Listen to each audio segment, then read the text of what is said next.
No! Rags! No! Get down, Rags. Good Come boy. on. My favorite thing is to work with animals. This dog, his name is Rags. He is the Marlon Brando of dogs. He was an extraordinary actor.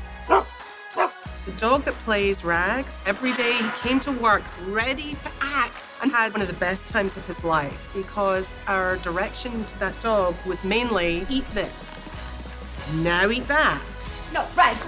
From my perspective, he was my favorite customer. He ate more of my food than anyone else did. Good, Stick. Good. He really bonded the cast. Everybody had their biggest crush on Rags. The dog and I have a great relationship. I love him. I'm grateful to be sharing Christmas with such a loving family. Oh my God. Whoa. Lord. What are you feeding my animal?